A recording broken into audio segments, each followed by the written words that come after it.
Bet on Bears fans, another edition of the Chicago Bears podcast coming your way. Pat the designer, Johnny the good kid Jurkovic in the building. We got a lot to get into on today's episode because once again, whenever Jurko's in the building, we got to pick the brain of the good kid. I want to talk about what happens when these coaching staff changes happen in that locker room and what you need to see Ben Johnson doing to adhere himself to the players in that building. We'll talk about all that more on today's episode of the Chicago Bears podcast. But first, we got to start things off with a little message from our friends over at Mitch, Lyons Wealth. So we like to say, guys, I'm excited to let everybody know that we've got a new partner in Mitch Lyons Wealth. That's right. Mitch Lyons is a former NFL player like myself.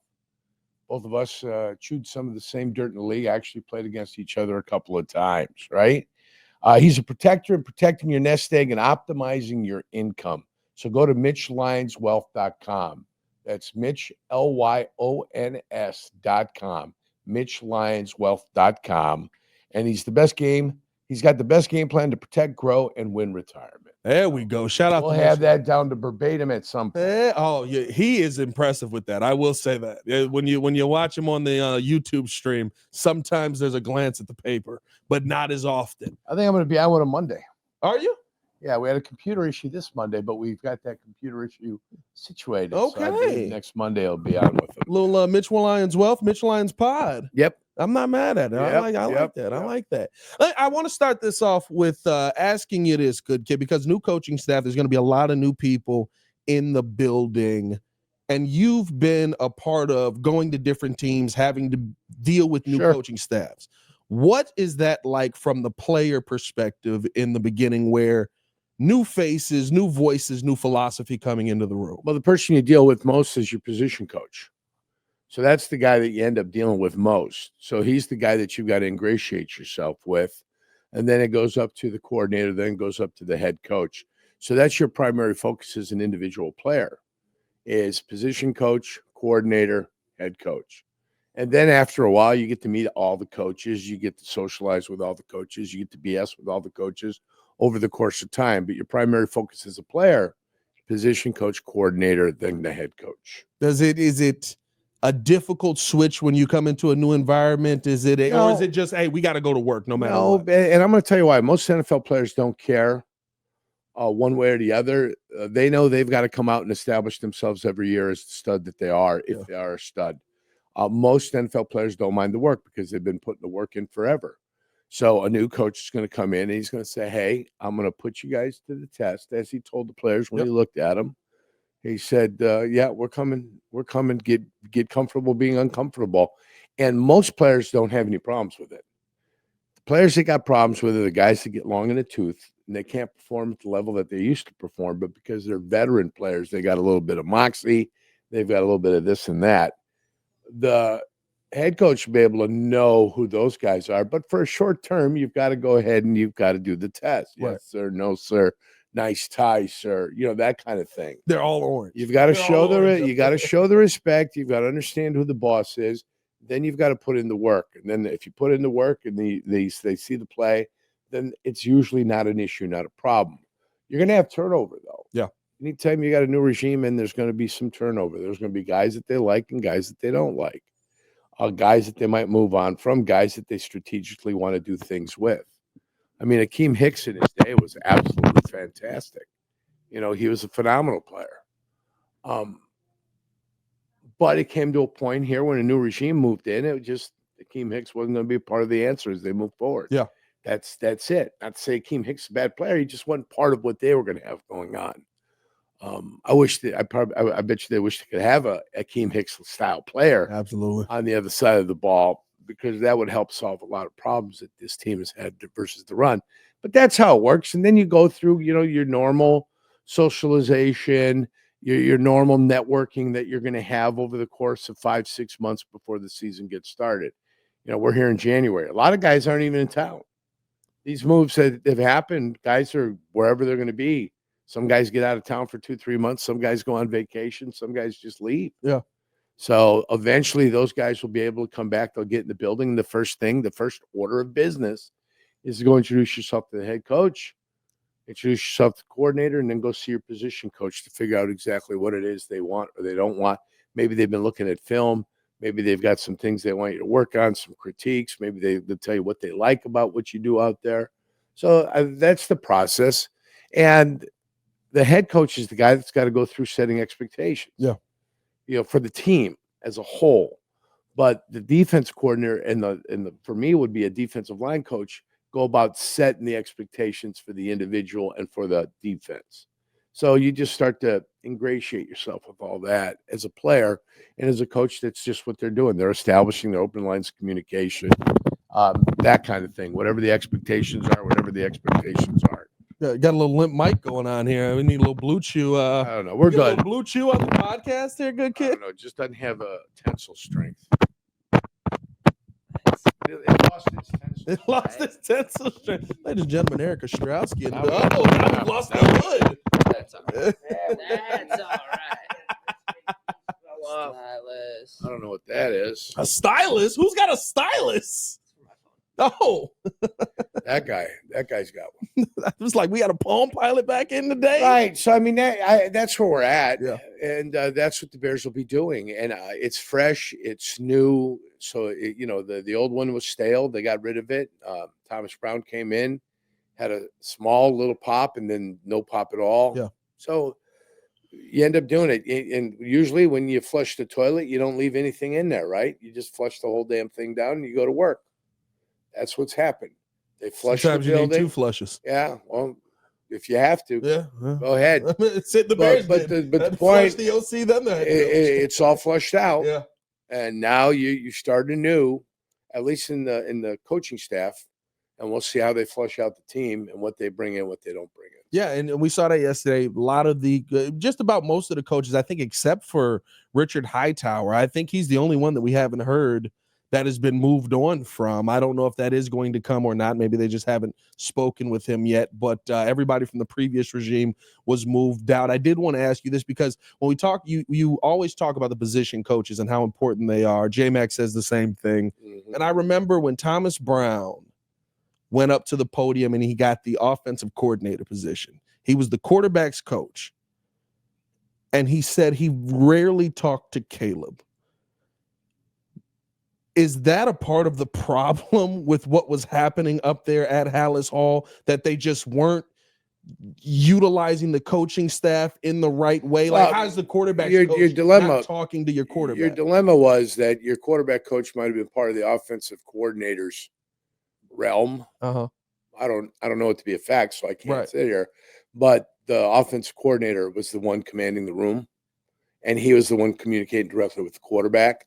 And the quarterback, and so he was communicating his thoughts and wishes with the quarterback, in the same time, his thoughts and wishes with the quarterback coach. So sometimes that's the way that works. Right. Sherm Lewis with Ben Johnson. Sherm Lewis was the offensive coordinator for the Green Bay Packers when I was there. Mike Holmgren called the plays. Absolutely. Mike Holmgren was the head coach. Sherm Lewis was the offensive coordinator when Mike Holmgren went in the room. When Mike Holmgren was in the room, Sherm Lewis was no longer the offensive coordinator. He was just somebody that was viewing what Mike Holmgren was talking about and how he wanted to implement his offense. And that happens sometimes. Our coordinators usually switched all meeting rooms. The ones I knew, Dick Geron when he was our coordinator, Ray Rhodes when he was my coordinator, Fritz Shermer. Usually he left you alone, but if he wanted to see something and he wanted to make a point, he'd come into the room early. They'd run 2-3 plays. He'd give his thoughts in the 2-3 plays. And then it was up to the defensive line coach to go ahead and grab what he said to reiterate and go about the business of getting everybody to understand exactly what's going on. So, I mean, it's not out of whack, but you just have to know what the hierarchy is. And if you've got a head coach who's a defensive coordinator, sometimes he's like to come in and just kind of check things out, or otherwise he's got to go sit at his desk and he's got to do what head coaches do. Right. Coordinate. Maybe he's got a meeting with his pro personnel people. Maybe he's got a meeting with his college people. They got to fill their day somehow. But I remember Holmgren popped into the defensive room one time when we played the Cowboys, and we had a coverage called 288, double Michael Irvin, 288. And he goes, "We've got him doubled here, right?" He ran the play. He had a reception. He got 22 yards. He goes, "We're doubling him." He goes, "How's he catch the ball?" How's he catching the ball if we've got him doubled? Why is he catching the ball? That's all I asked. Because we run a double, 88, Michael Irvin. Michael Irvin's not catching the ball. They've got to go elsewhere. Why is he catching the ball? He made his point. His point was made. And then Ray had to take the meeting over, and Ray was like, ugh. And Ray played in the league. Yeah. So Ray knows sometimes you got plans and sometimes just they out execute you. So nobody was gonna speak up and go, well, it's Michael Irvin. I don't know if you know. No, when Mike came in and he was there, you knew Mike was pissed. Yeah. And you knew he was showing up his guy. But he's doing it intentionally, and he's doing it the way he was doing it. You saw the footage come out on Twitter last week when Brett threw a play. It was part of the first 15. Holmgren wanted to go after Brett, and Andy goes, it's my fault. It's my fault. He fell on the sword. He fell on the sword for Brett. And, blah, blah, blah, and he just got in between him. He goes, how do you not know that? He goes, I called it in wrong.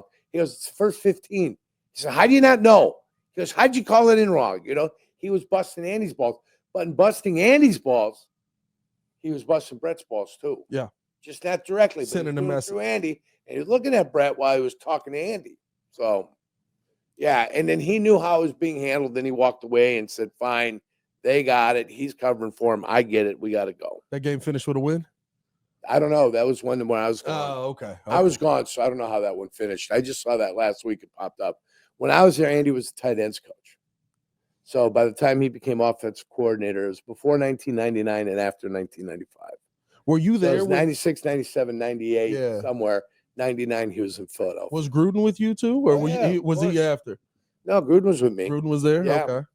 Gruden was quality control. Mariucci was quarterbacks coach. Tight end coach was Andy Reid. Our wide receivers coach, I'm trying to remember back. Oh, boy, I don't know. Oh, Gil Haskell. This is impressive. Hey, Gil Haskell was our running backs coach. I just forget who our wide receivers coach was. I mean, who's going to coach Sterling, And Robert Brooks and those guys. If I saw a picture, I'd be able to tell you exactly who it was. And we had Blosh, D-line coach. Yeah. Bob Villicenti was the linebacker coach. Geron was the defensive back coach. Ray Rhodes was the coordinator. And Jim Lind was like offensive quality control. We had a nice staff. Can't believe I can't remember who the wide receiver coach was.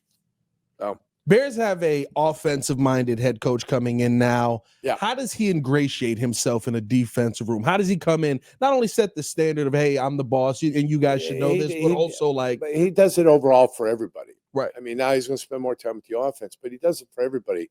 By the way he gets in front of the room and the way he delivers his message at 9 a.m., Monday after a game, on Wednesday, Thursday, Friday, the expectations, that kind of thing. He's the first voice that you're going to hear the minute you go to your team meeting on Mondays, Wednesdays, Fridays, Saturdays, Thursdays, all those days. He's the first voice you hear. He's going to let you know what he thinks. Some coaches like talk a lot. Other coaches like to talk a little and let the coordinators do the work. I have a feeling he's going to want to get up and let everybody know exactly what's happening and what's going on. So, I think he'll be fine. He just has to command the room when he has it. Yeah. That's it. Command the room, get guys there on time. Coughlin was great. If you weren't there when Coughlin walked in the room, he locked the door behind him. You were done. That's it. For the day, and then or you talk about like training camp, you were cut. No, you're just done for the meeting. You're not in the meeting. Then he comes out, takes a look, goes to the position coach. Was you guys here? Who wasn't here? They were late. They're usually standing outside the meeting when we get out. Or Jerry Palmieri, our strength coach, would know. It's got to be the worst. They come with a list. And he just said, you're late. And then if you say we're 5 minutes early, he goes, the meeting starts when I get here. He goes, if it's 9 and I walk here at 10 to 9, the meeting started at 10 to 9. He goes, when I walk in, the meeting starts. He goes, you guys need to be here waiting. So we'd all collect in the weight room. Yeah. And the weight room was right across from the meeting room. We just got to go across the hall. And we had a guy stationed outside. When he saw Coughlin, then it was, hey, let's go. You had a lookout? Yeah. There was a lookout. I know. I mean, no, you're just smart. You're not dumb. He wasn't trying to sneak into the room. No, yeah. He took the same route in every single day. Everybody knew. that and the offices were on the opposite end of the weight room. So it went the weight room, the training room, a relaxation area, locker room. Then the showers were on one end, the equipment room was on the other side. You go out of the door between the restroom where you get to relax. You walk out of there and you make a left. You walk about 75 yards. To the right is where the coaches' offices were. To the left was where front office people were. So that was the offense structure. So when he it's like an arc. The thing under there is like a football. Right. So when he apexed the corner, we could see him for the first time, and then it was like, all right, guys, meeting. And so we just all get up and we'd stroll out of there, stroll in there. We take our seats, and the meeting commenced. So it wasn't bad. It's going to be interesting for me with Ben Johnson, especially like with a kind of defensive led team. It seems like over the past couple of years to try and they didn't give up many points. Come on, it's a leaderless team. I'll agree with that. This is a team with zero leaders on it. You got no leaders on this football team, and if they do lead, they don't know what the hell they're doing. Yeah, it's like following somebody at night. They think they're using the stars to guide themselves, but you got to know where you're going. It's the wrong star. You're probably going in. This team is devoid of leadership, which is one of the problems. 100%. Devoid of leadership. And I don't know how you develop leaders. I said it last year. You got a team that's got no offensive or defensive linemen as leaders out of 8. You got two tight ends. One's a backup. And if nobody listened to 85. Yeah. Right. Nobody listened to 85. They all talk. He was fed up with it by the end. They all talk too much. Yeah. All of them talk too much. They get on there and they want to go ahead and offer their opinions and their thoughts. You keep that stuff in the house. Who are you talking to? What are you, the next David Letterman? You guys Jimmy Kimmel? You guys think you're funny? Nobody's funny here. You guys don't give out that much great information that all of a sudden the whole world's going to sit there and just, oh, my God, I can't wait to hear what they say. Yeah. You don't. And then when you do it and you try to do it, all you do is undermine the integrity of your football team. So for all those podcasters that happen to be out there that are members of that football team, use your brain, not your mouth. Okay? And remember, you guys are supposed to be a close-knit family. You're not a close-knit family when everybody's airing out their dirty laundry on Tuesdays, Wednesdays, and Thursdays. It doesn't work that way. Do you think that'll be something that's changed up there? Because the one thing that I will say, I've only seen 2 teams have success with players that have podcasts on them, and they tell you nothing. Travis Kelce has his podcast. When they talk about the game, he talks about what went wrong. Right. It's him and his brother just having fun. They're having fun. Yeah. But even if they do talk about a game, they'll say, this is where we went wrong, but it's very press conference at the end of a game. It's generic. Yes. Amon-Ra St. Brown, very much the same thing. Doesn't really give you too much. After Bears games this year, we were getting, hey, I really think the head coach should have called a timeout there. I would have done it. Tuesday, Wednesday. Wait a minute. Yeah. Whoa. Right? Tuesdays and Wednesdays. Didn't we get a crap of that on Tuesdays and Wednesdays? We got who is DJ was on Tuesday, up the dial, I believe. And listen, their responsibility. Jalen Johnson as well. Their responsibility is the team. Yeah. Okay, that's their number one responsibility is to the team, not to the individual. Okay, so that's it. Can they stop it? No, an individual player is allowed to do what he wants to do. I did a lot of media. I did a lot of press. If you ever say anything about a teammate, it's got to be complimentary. You ever say anything about a coach, it's got to be complimentary. Yeah. If you criticize or critique, boom, you better be perfect. You better have never made a mistake ever. But let me tell you, it doesn't play well in the locker room, ever. It does not play well in the locker room. And the other thing that doesn't play well in the locker room, if you're the secret source, you're the source, the unnamed source. There's a source in there. It never works out well for an individual. You ever find out a secret source in your day? No. We had one guy who was the strength coach that talked too much and was a source. And he was a source where we were at, and he was a source with another NFL team. And ultimately, it was his demise. Yeah. That led to his demise in the NFL. No future in the NFL after that. Yeah. Well, he had a little bit of a future after he left one team, and then he had zero future after that because everybody found out he liked to talk too much. Was he intending to give it up, or he just he couldn't help it. Couldn't help it. He was a chatty Cathy. He's just a chatty Cathy. He couldn't wait to share what he knew. So Well, either Good way, strength coach at least? it cost him. He's okay. No, not even good at being the strength No, coach. listen, You can't be talking and not be good at your job, dog. I mean, what does a strength coach do? He divides the program. Right. Who does all the work? The players. Okay, so all you got to do is have a guy that got a decent program. So most of the guys have decent programs. I'm not critiquing the position. You got to have a guy there. But the players do all the work. Yeah. 100%. You know, let's finish it out with this, good kid. I mean, if there's a dream coaching situation here for you right now, just the big names, you go, we've got the head coach, OC, DC. If you got a special teams coach, throw him in there.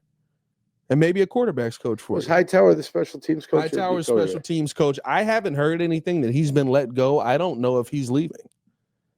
Well, if they wanted to keep Hightower, that wouldn't bother me. Yeah. I mean, if you retain some coach that's already on your staff, it's not a bad thing. But it means he's got to be highly competent. The guys banging the drum for Valus Jones are concerning to me, but all right. But I get you. Well, listen, most of those guys are gone. Yeah. And the one guy that banged the drum the loudest for him is still here. Yeah. And his name is Ryan Polt. Yeah. So, I mean, if we're going to get rid of somebody that loved Valus Jones. This is true. This is true. Ryan Polt is the guy that you want to get rid of. Yeah. They sat there during Hard Knocks and they just patted themselves on the back for how wonderful they were to Valus Jones. I love what do you think of Valus as a running back? And they're like loving him as a running back. And then I go ask J-Mac, I was like, did you see something different than I saw? This is all I want. I don't have names for you. Right. I want competent people. Mm-hmm. I want the best coaches that are available. Now you got to remember, a lot of staffs are full. Both collegiate and professional level, a lot of staffs are full.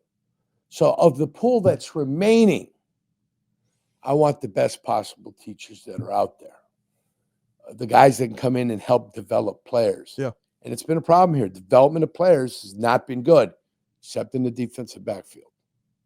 That is true. Except in the defensive backfield. Those players have come in, they came in raw, and they got a lot better as they went along. Yeah. No, yeah, the DB's coach, I haven't heard anything about it. We'll see a lot of the coaches that have moved on. I think I like a Dennis Allen. I would love a name like that here, championship caliber name. Darren Rizzi's a hot name right now. But if Hightower stays, it's not the end of the world for me.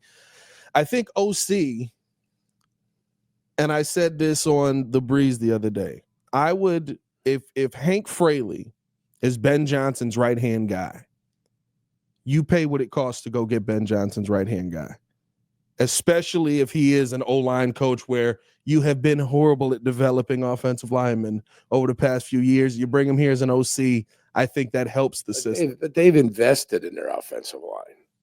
Detroit has. Yeah. Chicago's investments in their line have been one. Darnell Wright. That's where they've invested. Now they've got a chance to invest in Tevin Jenkins, but they won't. Yeah. Because he's not available. They're probably going to go get the kid from Kansas City. We hope. We'll see. I love a Trey Smith. Yeah, sure. Him and Darnell played next to each other in college, so that gets me excited. They can have fun together once again. Yeah. And maybe it'll motivate Darnell Wright to get out of his catacombs and his sleepwalking that he does. A lot of money for a guard, an individual. Got to be a lot of money. Well, guess what? You got to have good players. When you miss, Steve Hutchinson was a guard. Yeah. He is a player and a half. Will Shields, Randall McDaniel. Guards can help. Good guards can help a weak center. So you got to remember that. Good guards can help a weak center. Because most of the time the center's not one-on-one blocking. Most of the time the center's getting a chip somewhere. Yeah. Somebody's chipping. Somebody's helping the center usually. So I'd prefer to have a dominant center who can help weak guards. A dominant center that can help weak guards would be fun. But if you don't have that dominant center, then you've got to address some other positions. I can see a future that has Braxton Jones here at left tackle. I can too. I don't like it. Yeah, well, if you address the two guard positions, and I mean, Braxton Jones' level isn't going to get any better the older he gets. No. And I didn't hear about any injury that he had in his lower body that prevented him from getting depth. But I have a feeling Braxton Jones is going to be back. So you've got to address your two guard positions in your center. There's the kid in Atlanta. I think that's available. He's going to be a free agent center, 26. Yeah. 6'4", 305. Graded number 4 in PFF. So there's another You direction. think they let can him go. out though? What do you mean Out let of him out? Atlanta? Well, if they're not in a position to pay him, they got to let him go. That's why the kid in Kansas City might be available. That is true. They can't afford him. Yeah. And that's where you've got to sacrifice somewhere. They drafted him in what round? He wasn't a first, second, third rounder. He was drafted in the 4th or something like that. I believe so, yes. He developed into a player, and they're like, okay, we've got to go find him again. That's in essence what they have to do. We've got to go find that guy again because we can't afford with this team to pay him the kind of money that he deserves. So that's why guys become available. You're always going to get overpaid in free agency. Absolutely. That's the way it works. Absolutely. And that's where the Bears have stuck themselves. So what do they need? They need those three. They need those three in the middle with realize that Braxton Jones is going to come back and he's going to be our left tackle. And then you need a pass rusher opposite. Montez Sweat. Yeah, and I like Ford. I like 64. Ford's interesting. Well, I like that name. I was looking at Josh Sweat as well. Looks like he's somebody who's becoming available. I'm talking about if you're not going to invest. Yeah. And if you're not going to bring in a guy opposite of the Sweat that we have, Montez Sweat, that of the figures in the middle, not Gervon Dexter. 64 is at least aggressive. Andrew Billings? No. Oh, Ford. Ford. Ford. He's aggressive. He likes to get after it. The Bears' run defense wasn't that great with Billings in there the first 4 or 5 games of the year. We noticed right away something was wrong with the Bears. Yeah. Rushing defense. What the hell happened to this rushing defense? I heard they used to be good last year. Now all of a sudden they can't stop anyone. I heard Ben Johnson on with you guys, and he's like, I think the loss of Billings really hurt him. And I was like, no. And then Billings was better in the pass rush this year. But he did point to 93 being a factor in 03. Yeah. And it wasn't 93. What's his number? 97. He was a factor in 03. He was a factor in 03. But the whole defense was playing the run better in 03 than they were in 03, in 23 than they were in 24. The whole defense was playing better. This defense did not play better this year against the run. I don't know what happened. Same play caller, pretty much the same defense. But all of a sudden, technique-wise, or something they were doing or something they asked the defensive lineman, this team was not as good. So just Billings is not just an answer. Yeah. You've got to develop somebody else. And I like Ford in at least how aggressive he is. It seems like he's got something besides just to ram your head in there on the defensive line. He can give you an option and give you a quick move. The straightest distance between 2 points is an unencumbered straight line. When you got something in your path and something in your way, it's not necessarily the straightest point. So having somebody that can beat somebody off the line of scrimmage with a swim move, quick rip, spin, something. I don't necessarily recommend spinning in the middle. In the middle, because when you spin, usually the running back just goes right where you once were. So, but you've got to be able to offer some different looks. You just can't be a battering ram all the time. So that's why I like Ford a little. If Billings comes back with Gervon Dexter, I think that's a nice 3-man combination that you have in the middle. But without somebody opposite of Montez Sweat, I don't think it matters. None of it matters. DeMarcus Walker wasn't the guy. Yeah. He proved over the course of 16 games that he wasn't that guy. I'd love to get a guy like Josh Sweat in here, have a sweat combination, a little sweaty line. I'd be in on that. We'll see what ends up happening. Love getting the insight from Jurk every single week, especially the mind of a player and what happens when some of these coaching changes happen. Appreciate you coming on as always, good kid. Appreciate you guys out there for watching. Hit that like button, subscribe to the page. Leave a 5-star review. Y'all know what to do. We'll get some Blue Chew for this mic for you next week, good kid. We'll get a little limp mic button. Yeah. Oh, there it is. There it was. Oh, man. What's he got to say? Y'all stay safe out there, Chicago. Burn down one love. Peace.